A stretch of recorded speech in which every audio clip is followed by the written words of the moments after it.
Frank, thank you for being on the Leadership Lounge. I don't know if you know this, but you're one of the top men I really respect. I got to work alongside of you a little bit at the Muncie Mission for a few years, and you have an unbelievable story of how you've just followed a very, very unique career and have taken on amazing experiences and have learned and what's brought you to kind of what you're doing today. So I appreciate you being on.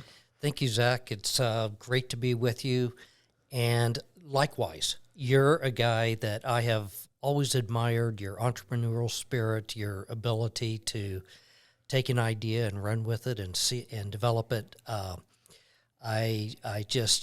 It inspires me, it motivates me, it fires me up to when I see young guys, younger men, women who are grasping leadership and entrepreneurship and making it happen. Yeah. What we like to do on the podcast is talk about like leadership and experiences that you've learned along the way, mentors or, maybe ethos or things that have guided you in making decisions for you and your family. So I always like to start from the beginning. Why don't you talk about childhood, high school, college? What were you interested in? And then how did you kind of go along that path? Well, it's interesting. So in high school, I attended a boarding school several states away from my home. My family traveled a lot. My mother was a gospel singer, and so she toured and did concerts, and they felt that for me, for stability in school would be to go to a boarding school. So that's what I did. Wonderful family. My family has been inspirational. My father has been a role model to me. He grew up in a very, very dysfunctional family and was determined to break that mold. And I saw him wrestle with that and do that. And he didn't do it perfectly, like I didn't do the best perfectly with my kids. But I saw him trying hard. And so we would take vacations. He would take, that was something he was important to him. But we never stayed in hotels and we never ate in restaurants. We went truly budget, but we saw all the best places. Yeah. Okay. So, for instance, in New York City, we didn't go to the Statue of Liberty, but for a nickel, you could take the Staten Island Ferry and go buy it. Yeah. So, we saw things from a distance, but it was great, and I respect my parents so very much. After high school, I was unsure what I wanted to do. I didn't know which direction to go. I met Anna, and after high school, I was down in Houston, Texas. I should say I grew up in Rock Island, Illinois. Okay. So I was down in Houston, Texas, and met Anna, who has now been my wife for 43 years. Yeah. And we began to date, and, it was kind of on, off again. I enrolled in college. My first major was forestry. I was an outdoors person, and I loved hiking and camping and things. And I thought, maybe forestry would, but it just didn't motivate me. Yeah.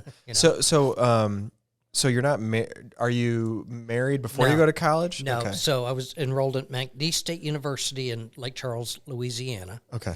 And she was a couple hours away over in Houston. Yeah. So, I went through, I took a semester of courses there, and I was like, that's not it. And I was just kind of like a ship without a rudder at that time. I just didn't know. And moved back to Illinois and started at a community college there. And Anna eventually moved up, and I joined the military, the Air Force, and we married and went back to Texas. And so went through Lackland Air Force Base in San Antonio, Wichita Air Force Base, or Shepherd Air Force Base in Wichita Falls, Texas. Yeah. And then my first assignment was at Kelly Air Force Base back in San Antonio. I was like, I joined the military to see the world, and I don't think we're going to get out of Texas. Yeah, it sounds like my military career. Yeah. We did eventually get transferred to Elmendorf Air Force Base in Anchorage, Alaska. And that really began the turning point. While I was in the military, I continued to take courses. Mm-hmm. I was enrolled at the University of Alaska at Anchorage. Following my enlistment, because I was an enlisted person, I went to school full-time. And it was while I was at school, although I'd been raised in a Christian home, I really never had adopted a faith. But through an encounter with crew at University of Alaska, it kind of changed the direction of my life. By that time, I was went to school full-time, and then started in the summers working for a tour company. And gave tours to tourists from about April to October. Yeah. 40, 45 people at a time, those that were coming off cruise ships. And I did a 5-day tour, so it was a big loop from Anchorage to Denali Park to 2 nights in Fairbanks, down to Valdez. It was a blast. I loved it. It was really a wonderful career. Okay, so pause here. Okay. You're married. Yeah. You're in the Air Force. Yeah. You're going to college full time. Yeah. And then you're going away for 5 days. What's your wife doing? Well, she was working. She worked at a bank there, and I don't know. Sometimes she could go with me if I ended up doing like an abbreviated tour. Sometimes there were a 3-day weekend, and she would go with me at times. But she's been very grace-filled. Yeah. And very patient. I don't know. Because during that time in Alaska, I was also winter camping. So, building snow caves and sleeping outside in snow caves in the winter, and did that a lot. I had a friend. We were determined our goal was to climb Mount McKinley. And so Anna just was very patient and allowed me the opportunity to pursue adventures. Yeah. Okay? And but at some point, we decided to move to Colorado Springs. Yeah. And I was going to further my education in Colorado. And so we sold our home in Anchorage. We were 29 or so. Mm-hmm. Not a whole lot of money, but trying to make it the best we could. I bought a retired U-Haul truck. It was, at that time, it was $6,000 to rent a truck from Anchorage to Colorado Springs, and U-Haul had just retired this truck, and I bought it for $4,000. I was like, man, this is great. I'll get to Colorado. I'll sell it. I should be able to sell it for at least $4,000. And pay for my move. That's the way I was thinking. Yeah. So I loaded everything up, put my car on tow, went down the Alaska Highway. It took 5 days. I camped down the highway, and on the 5th day, rolled into Seattle, Washington. I can't believe it took that long. Wow. Took that long. It was a rough trip, and there were a few days that we were just on gravel road. Really? That Alaska Highway can be, in the winter, it experiences, extreme weather, and it has an effect on the highway. So, rolled into Seattle. We had been in Alaska, 500,000 people in the entire state of Alaska. 250,000 lived in Anchorage. And at that time, there were no 4-lane roads in Alaska. Everything was 2 lanes. And so I'm in Seattle traffic buzzing by, billboards, things that I had, just were distracting, and may not have been as aware of my surroundings. And also just Alaska was just so different. Found a place to spend the night, and woke up the next morning to leave, and walked out and discovered that my truck and my car and everything that we owned had been stolen. And that was kind of one of those defining moments in my life, because I was like, okay, what do we do? Do I go back to Alaska? But what do I go back to? Do I continue to move forward with our plans? But with what? The only thing I had at that moment was the clothes I was wearing, and a little backpack with a hygiene kit. And so I spent 3 days in Seattle on the street. This was before cell phones, before personal computers. I didn't own a computer at that time. I think the Apple had just came out with the Apple IIc or something like that. Yeah. I didn't have one. But we decided to continue on. What are you doing during those 3 days? Are you praying or just thinking or? Just thinking, certainly praying. I mean, I do remember after discovering, that my truck was gone. Yeah. The first thing I did was, went and prayed for wisdom, for direction. Yeah. But I also prayed for those thieves, and that as they were going through that truck, that maybe one of my books or perhaps a Bible or something would impact their life and change. I mean, I didn't know what else to do. I wasn't bitter at them. I was just a deep, deep hurt that someone would do that.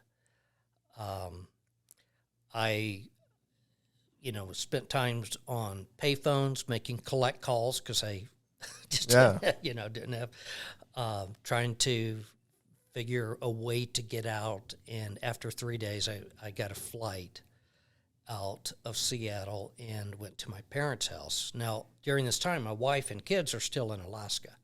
Wow. They were going to fly down after I got things set up in Colorado.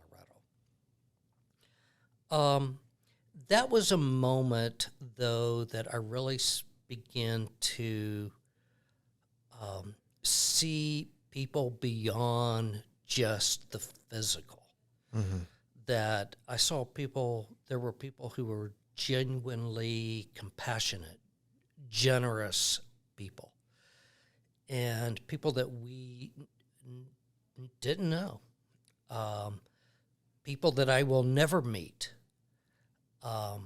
reached out to help us.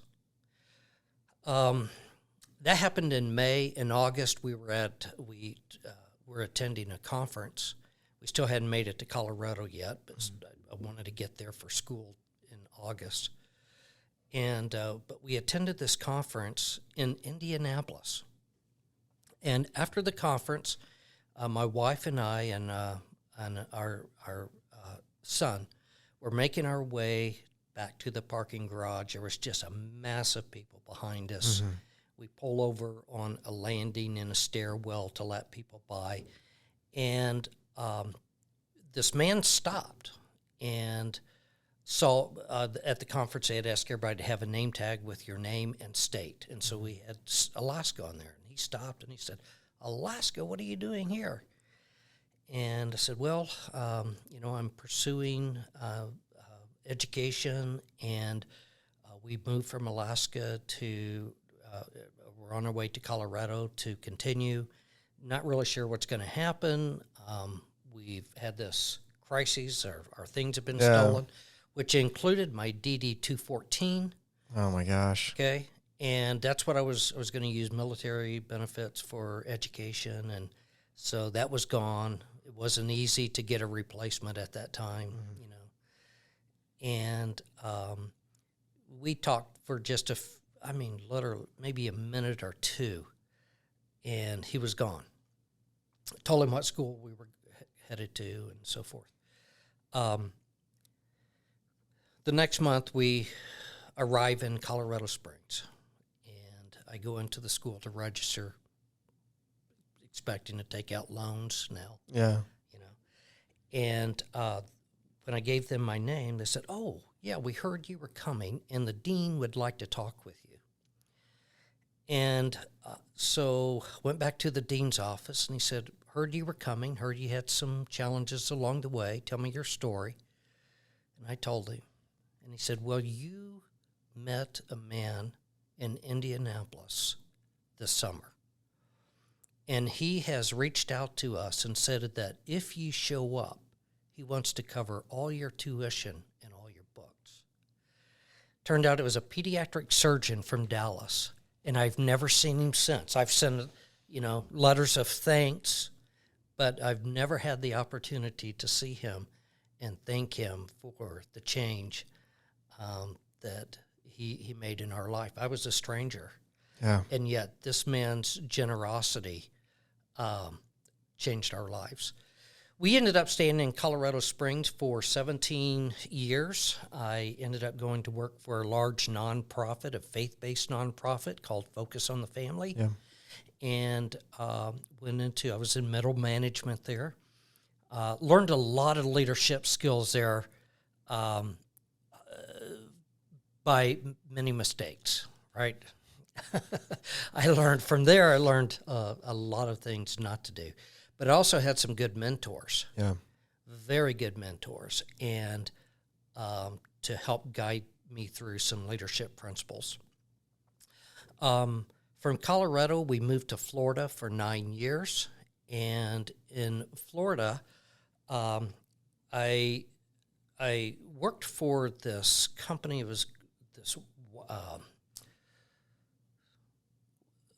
I would just call it water blasting, high pressure, 40,000 psi water blasting. And so really quick, before you get into that story, you're working for a non-for-profit, faith-based company. Right.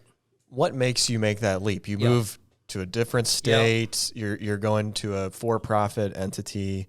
What's going through? I tell you what motivated me to do that. I wanted to get into a for-profit and hone some different skills. Yeah. That was the only purpose for that. There were several skills that I wanted to develop. One is stronger management skills, and two, some sales skills. Yeah. So I became the sales director and took our technology, the technology that we had at that company was the guy I worked for, James. He started off as a pressure washer. He reminds me of you, actually. Started off as a pressure washer and then just started saying, how can we get more pressure? And eventually he's gotten to this place. He has this large manufacturing plant. He makes these trucks with these arms that extend out in front, and they use them for highway stripe removal, but the biggest use is airports all around the world. Mm-hmm. And it removes the rubber where the planes have landed, and without damaging the concrete, without damaging the paint, the painted lines. And so we were selling these trucks all over the world. Well, I took that technology, and down in South Florida, all along the coast are these condominiums, high-rise condominiums. And from time to time, they have to resurface the stucco. Yeah. So to resurface the stucco, they have to remove the paint. Well, it can be an environmental nightmare if they're sandblasting or grinding because, if you're on a 20-story building, the wind can carry that debris for miles. Yeah. So I adopted this vacuum system, water pressure system, so these guys could work off swing stages, and remove the paint off of high-rise condominiums, and it was environmentally safe. And I started doing that all over Florida, selling those jobs all over Florida, and managing those jobs. And so project managing. And so I learned a lot of skills. It was good. It was a good job. It was hard work. Again, I traveled. I lived in motels. I would say Miami was a second home. I was leave on Monday and come back on Friday. And that was a whole nother experience. Miami's a great city. Loved it. Yeah. High energy. But then my sister had a company in Florida and was very connected with a class of people that was beyond, some of the wealthiest Americans in the country. They're on Jupiter Island and Palm Beach and so forth. And through her, I became connected with a man who was looking for an assistant. He was in his, I guess, late 80s at that time. He had been a very prominent man. He had been the head of a major oil company. If I mention the name, you would know what it was. He had been involved in building the Alaska pipeline. Yeah. He had been an ambassador to Norway. He had been the assistant secretary of the Air Force. This man was just a powerhouse. And I became his personal assistant. I was with him every day, 7 days a week. It was a 7-day-a-week deal. And I learned from him, too, some things that helped shape my life. I learned networking. I learned how high wealth people think. Okay, that became beneficial. But I also learned some lessons that helped reshape my direction, because I was pursuing what he had. That was what I wanted. Yeah. Now, I was kind of going around it different ways because I wasn't, but that's what I wanted. I wanted success. I guess I would say I wanted influence. And he had that, and that's, so I was attracted to that. But I also learned from him that it wasn't satisfying, that no matter what you had, you could never be satisfied. And here this man had been on the boards of major, Fortune 500 companies, had his own oil company that he merged with to form Texaco. He had monetarily everything that I think a lot of people would be attracted to, but he didn't have happiness, and he also was very alone. His kids lived in another state. They'd fly in 2 or 3 times a year on a private plane, spend a couple hours with him, and be gone. And then he spent the rest of the time alone with me. And I was with him for a number of years, and in 2007, I had came up to Indiana for an event, and received a call that he was maybe in his final days, and that he seemed to be holding on, and they thought I should get there. Yeah. So jumped in, got down there as fast as I could, and I walked in, and he was struggling for breath. And there was nothing left in with him, but he was holding on for something. And I finally said, Mr., and I called him by name, today is the day that Christ wants you to be with him. And Zack, he looked at me like he was looking through me, and took another 2 breaths, and he was gone. I feel that my time with him helped him in his final days. He helped me to realize materialism, great financial wealth is not satisfying in and of itself. It's certainly nice to have, but it's not satisfying in and of itself.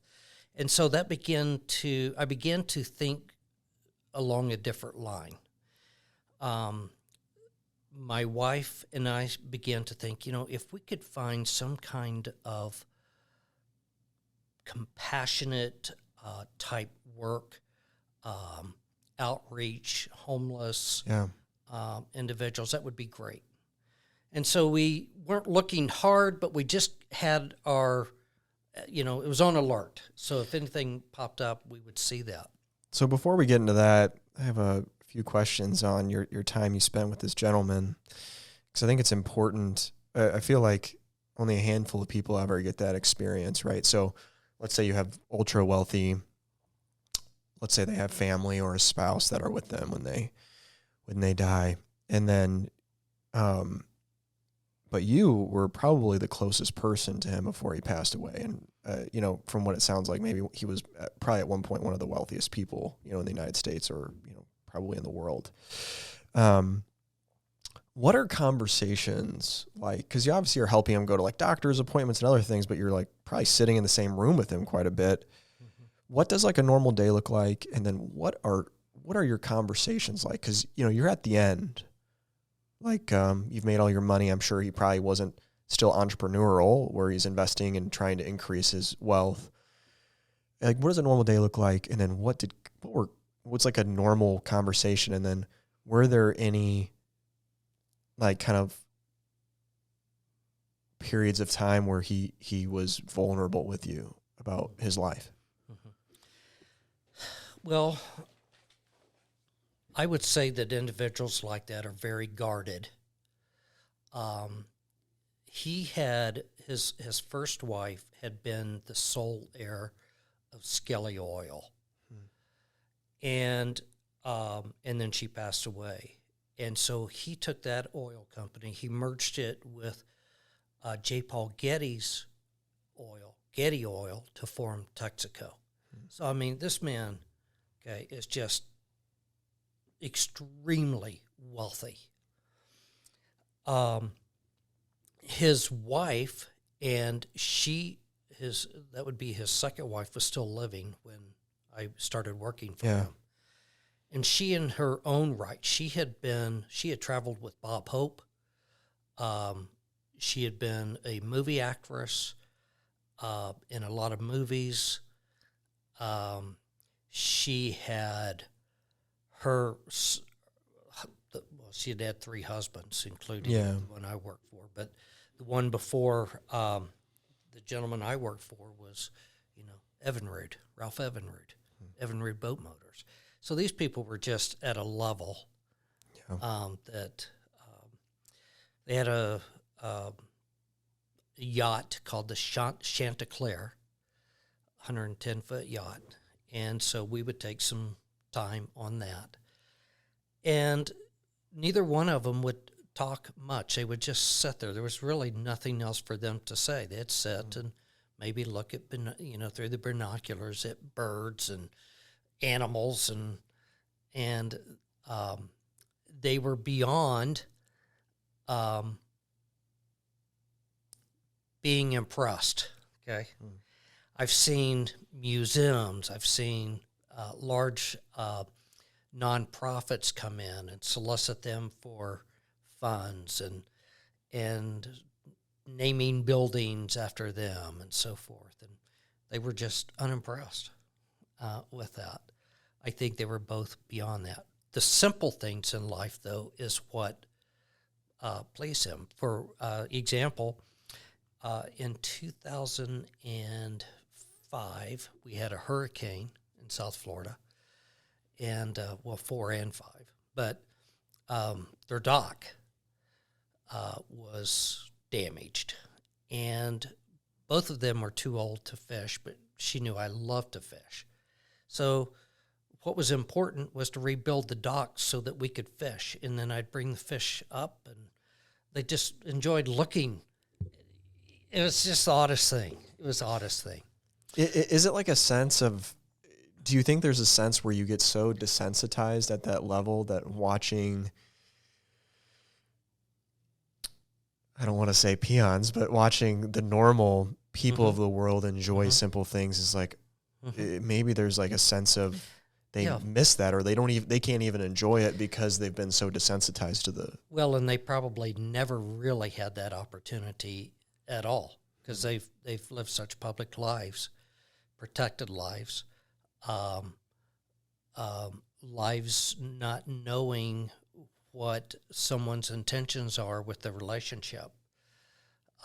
Very seldom would anyone just want to be friends to be friends. Yeah. You know, everybody wanted something from them.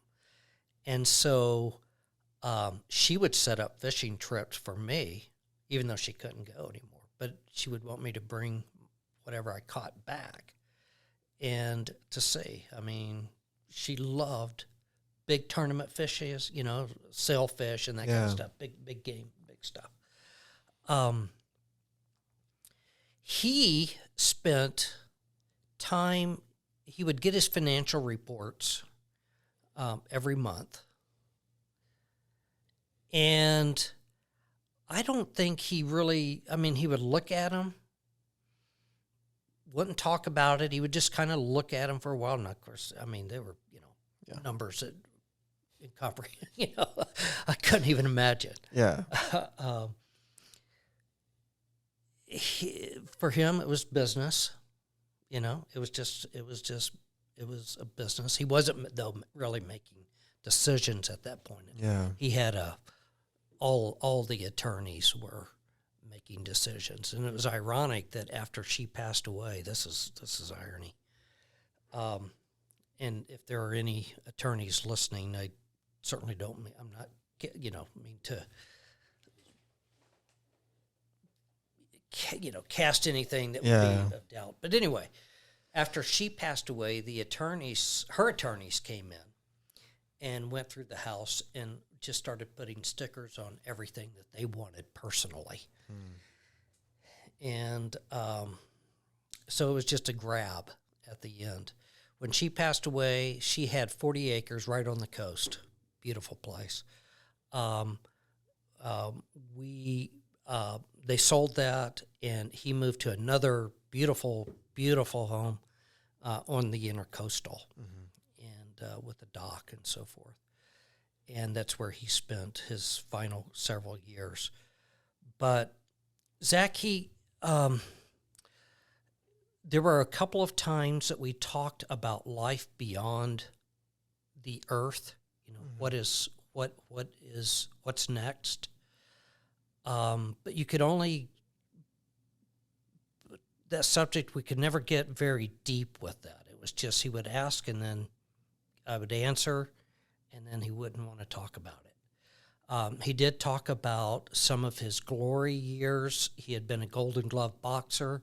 He had a picture of him in the Madison Square Garden, standing over an opponent who's on the ground, you know, laying on the ground or on the mat. And he would talk about recall those kind of events. Never talked about his family, never heard him mention anything about his children. He cared for his wife very much, very concerned about her. She had a companion who had traveled with her. It was a dancer on the Bob Hope show, and he had no use for her. But in the end, when it was all said and done, when he was down to his final breaths, he was afraid to let go. And I often thought that it was just the uncertainty. He had asked a few questions about that, but it was the uncertainty. But when I told him, you know, we had had enough conversation. I believed that the man believed. And so when I told him, this is the day that Christ wants you to be with him, it seemed to give him permission to pass. And he took two more breaths and he was gone. It's crazy. What, like, for you, were there any emotions? Was there like sadness or relief for him, or because I'm guessing as you get, because was he in his early 90s? I'm assuming when he passed away. So right. that's old. Right. Yeah. So I mean, I really think affectionately of this man often. I mean, he had an influence on my life. He over time over the course of the years would give me gifts that I still have, and every day when I see them, I think of him. He really impacted me, but in a way that was unexpected, because he changed my getting to know him, working with him, staying with him 7 days a week. I just saw that everything that I thought I wanted was not what it appeared in the end, and it sent me down a different direction in time. Yeah. So he passes away. Is it like you leave the house and it's done? Or? It's done. Yeah. It's done. It was over. So I was unemployed. And but it was also at the same time that my daughter was graduating from high school. And so we came to Indiana to look at a school. We had gone and looked at several nursing schools. Yeah. Came to Indiana, and she was at the school going through their whole, spiel of recruitment.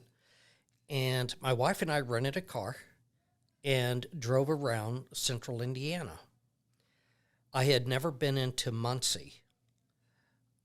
We drove through Muncie, and this was before any redevelopment. Yeah. Downtown was a ghost town. What year is this? To 2011. Okay. Yeah. Okay. That was a rough time for Muncie. Yeah. And we drive through that town, and my wife says, I just couldn't. I could never live in this town. We were living in a coastal city in Florida, and just an hour and 20 minutes or so from Miami. Yeah.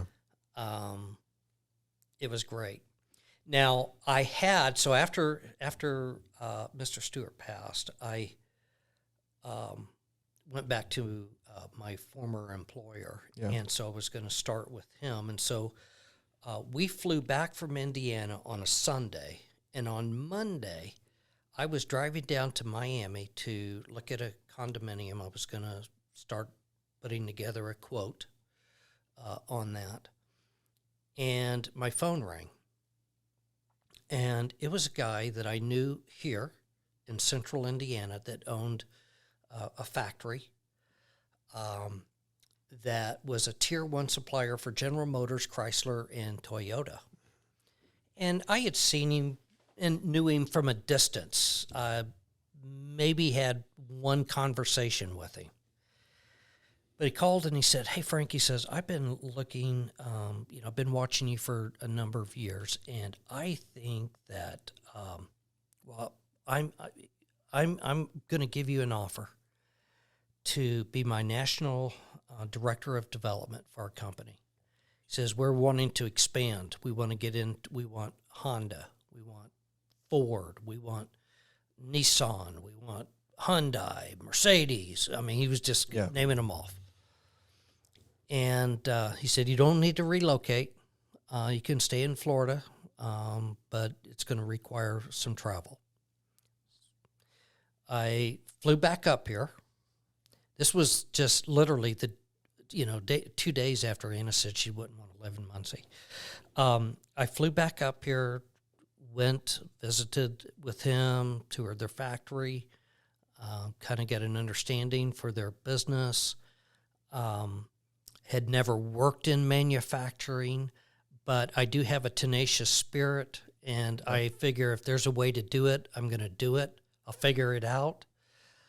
And plus the salary package was better than anything I'd ever had before. Yeah. And it's like, okay, we'll do it.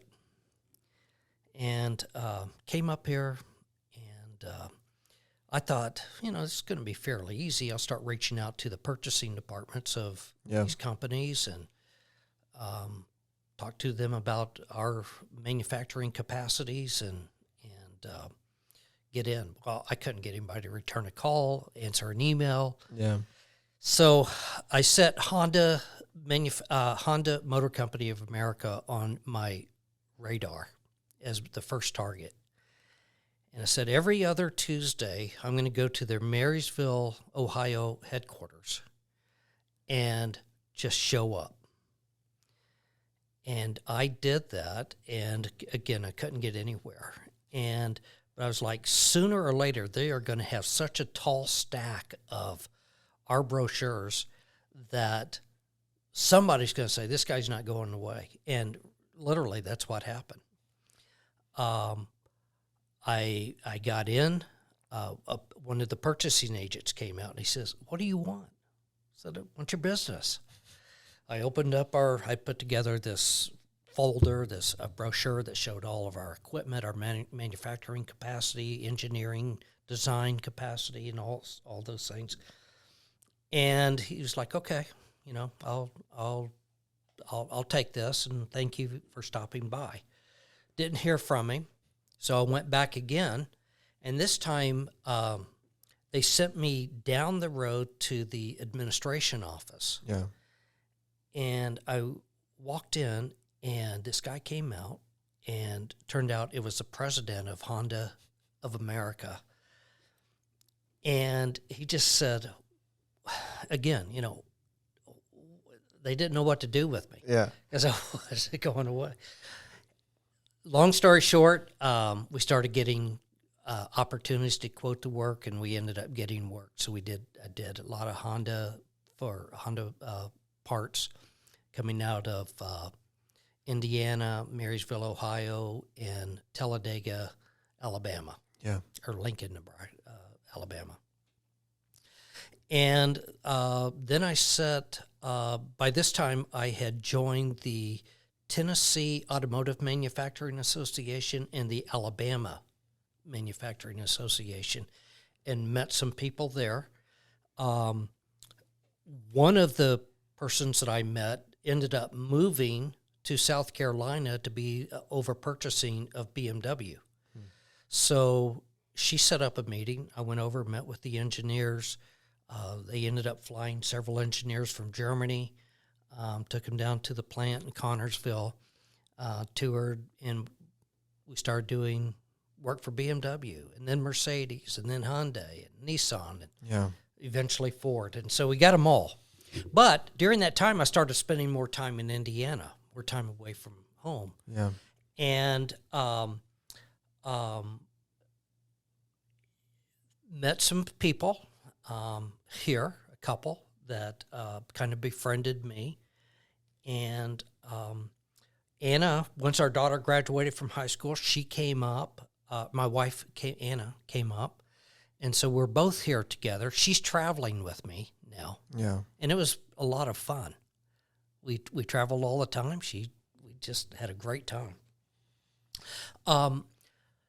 Someone, though, our friend said, hey, we're going to be volunteering at the Muncie Mission's Walk a Mile in My Shoe event. Would you guys like to volunteer?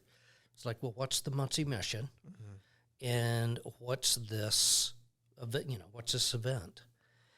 And we did. We volunteered. I learned about the Muncie Mission. I thought it was a great organization, helping people experiencing poverty, helping homeless people. And I was impressed with the organization. But that was about where my interest and involvement ended. And a few months later, the director came to me at church. We attended the same church, and had started attending when we were here. And he said, I'm going to be, I've given my resignation. I'm going to be retiring. I was like, oh, that's great. That's wonderful. And the next time I saw him, he said, yeah, I'm leaving. He said, have you been to the website? And I said, no. He said, well, you ought to go to the website and look at the job description. And I didn't. I had no interest. I had a great, good job. Long story short, he invited me to a national conference, and I went to the national conference. And there I met directors of missions from all across the United States, many who had been retired CEOs of for-profit companies. The gentleman who was the CEO of the Colorado Springs mission, which was attractive because we'd spent 17 years there, had just retired from the Air Force as a 2-star general. I was like, okay, this mission world is a way to give back and to use my experiences in management and leadership. And so I began to pursue that. I was hired.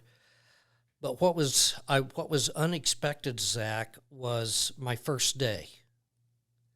I was looking at this as strictly from leadership, and an opportunity to help shape an organization. But on my first day, I walked in and the lobby was full of people seeking assistance. There were people who were seeking shelter. And I looked around of my new environment and began to look into the faces of the people that were there, look into their eyes. And I thought, I recognize that look. And all of a sudden, that experience in Seattle came full circle, and I realized that what a defining moment that had been. That was actually preparing me for a future calling, a future life. And I think that has helped us, my wife and I, as we work with individuals experiencing homelessness, individuals experiencing poverty, and we've been at the mission now for 9 years, and plan to finish out there. In that time, we have doubled our outreach, our services. We've doubled the amount of staff. Our budget has doubled. I feel like the organization has grown and has become attractive to some of the best talent in town. Yeah. We have a tremendous staff,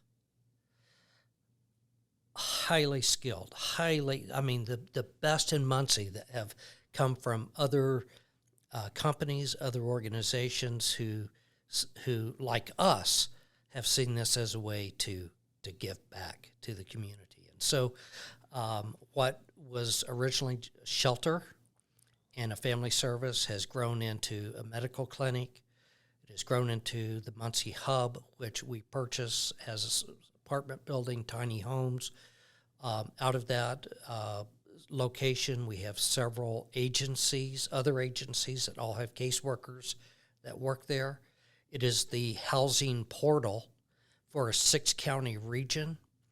I serve as the state of Indiana is divided into 16 regions for homelessness and housing initiatives, and I serve as the chair for Region 6, which is our 6-county region.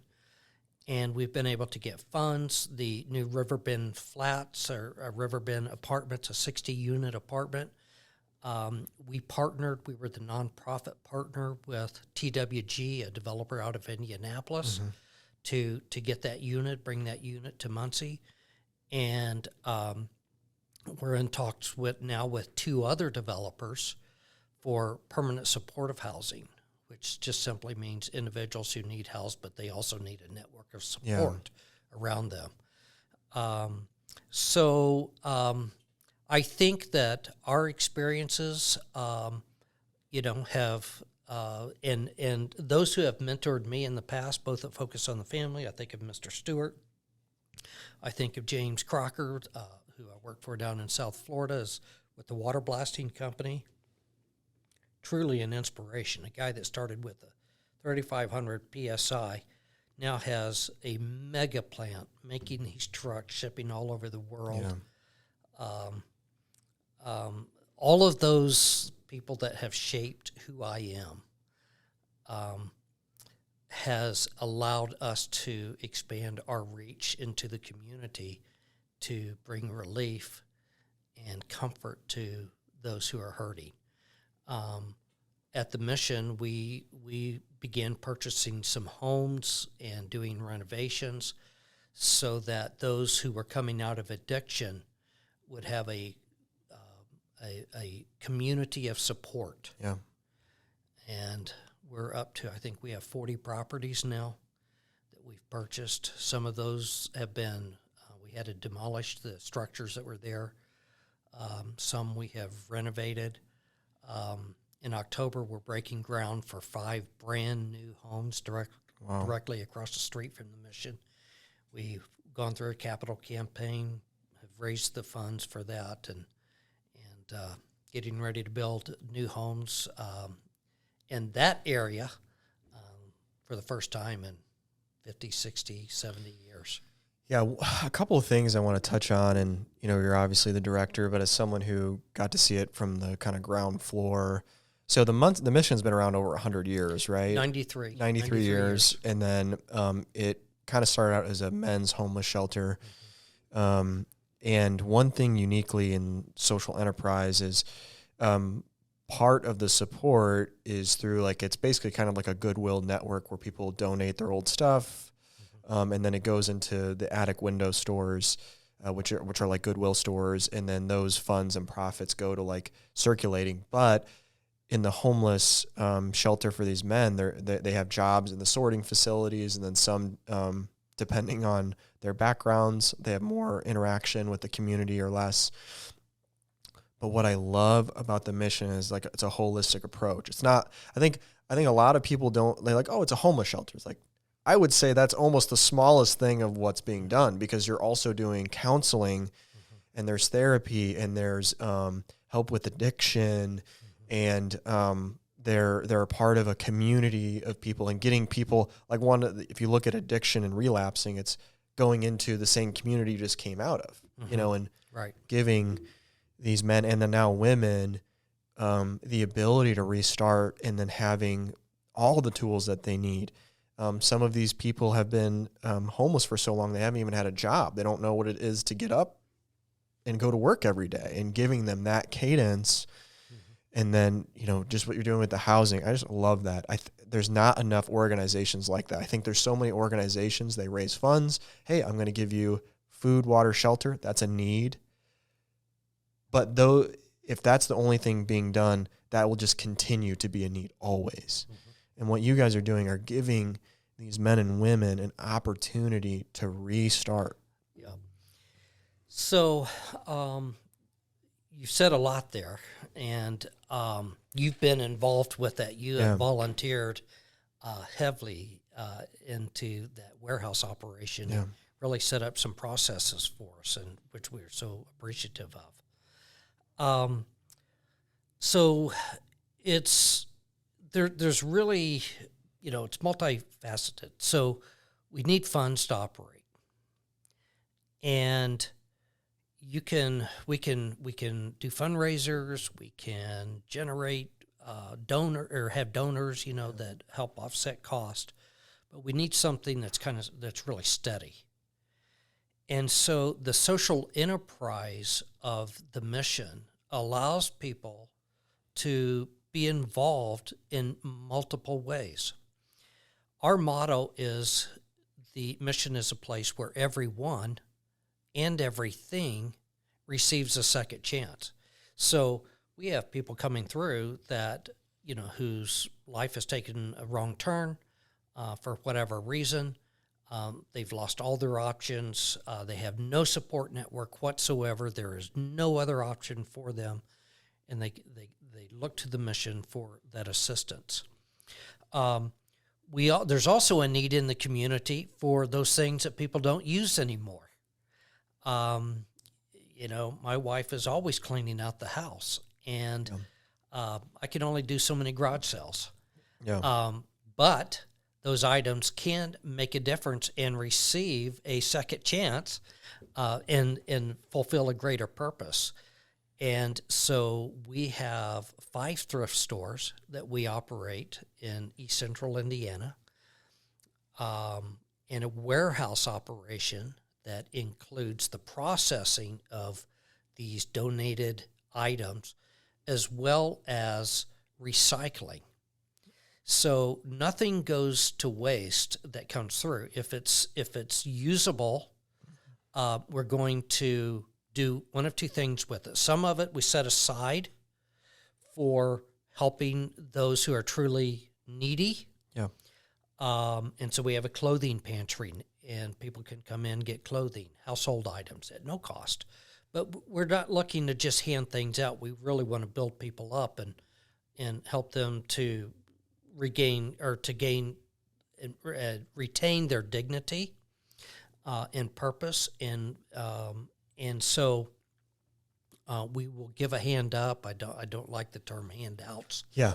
But then we're going to turn around and try to generate funds for the operating cost of the mission. And so we're generating about 53% of our operations budget comes from our thrift stores. So that they really do make a difference.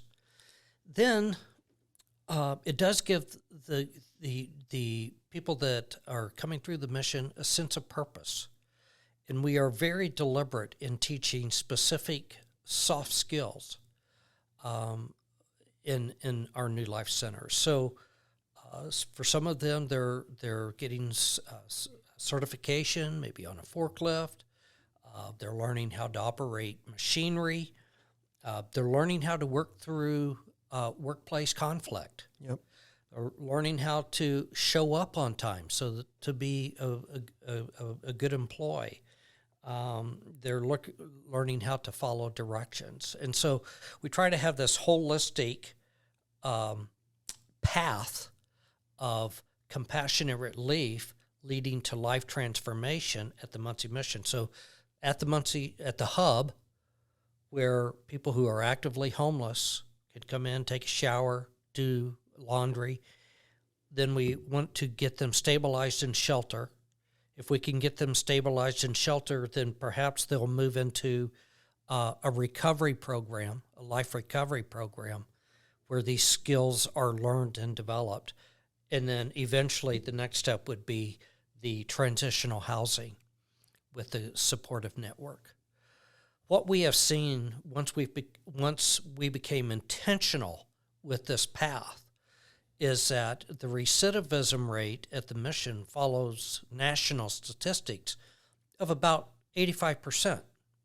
So in any recovery program, 15% of the people make it long term. Since 2016, when we began with this deliberate path and putting people in transitional housing, our success rate has gone to 99%. We've only had one relapse. So it's compelling us to build out this neighborhood of community of homes with this community support network, soft accountability, okay, because everybody's looking out for each other. These guys have gone through recovery together. They've built friendships, and we're seeing leaders in our community come out. So several of our guys are leading recovery groups for, in other places of town. They're employed. They're involved in volunteer service, and I think that's the greatest hope that we could ever ask for, is for someone who had no hope and no direction to receive that, be stabilized, become productive, and then start giving back to the community. That's incredible. Wanted to take a little bit of a turn more to a few questions about you personally. So that's obviously, it's a very time consuming and demanding job. I think, and I think it's hard for people to understand who aren't from Muncie. The Muncie mission, basically, you guys are the most prominent non-for-profit, but if you look at just reach and influence, probably one of the most important organizations in the city. You know, Walk a Mile, how many people do you have per year do that? Yeah, about 2,000. 2,000 people come out and do that event. What do you do personally? What personal disciplines do you have? Maybe like a mantra personally that you have that helps kind of fill your tank and helps just to kind of keep life somewhat in order. Yeah. Well, Audible is my favorite app. Yeah. I try to feed my mind with that, with information, with growth. I always want to be growing. In that sense. Another is this is something I've had to learn, is to make time for myself and be able to get away and not think on our work. I try not to do that often. For me, it has been through sailing. I bought an old sailboat and learned to sail. Yeah. And sailing for me was perfect because it's an active activity. Yeah. You're always having to adjust the sails. You're on the tiller. Your mind is focused on adjusting to the winds. But it's also a sport that allows you to see, especially as a leader, to understand the principles of leadership, adjusting to the winds, adjusting to the current, adjusting to those things that you really have no control over. So that's why I love sailing. I have found, though, that building a team around me has been the most important thing. And it started from a book I listened to on Audible, EOS. Yep. Entrepreneurial Operation Systems by Gino Wickman. Yep. I've read it. And then I got the book. And I read it it must have been 2 years, multiple times. And I was like, I've got to implement this at the mission. Now, it's really kind of for-profit, but how can we do it in a nonprofit way? Zack, that has been the most revolutionary